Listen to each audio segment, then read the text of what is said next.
আসসালামু আলাইকুম। এখানে মলের একটা পানির একটা। আচ্ছা, এইটা এখন ওনাদের বিল্ডিং এর ডিজাইন যে অনুযায়ী সেই অনুযায়ী পাইপ যদি ওপেন দেয়, এখানে এই দুইটা পাইপ আছে, এর সাথে একটা ওয়াটার লাইন আছে, তিনটা পাইপ। তো পিছে যাও।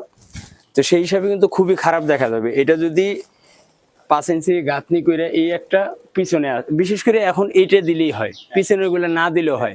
আমার পরামর্শ থাকবে কিন্তু শুধু এই পাশটা, কারণ এটা কিন্তু রাস্তা মনে হয়।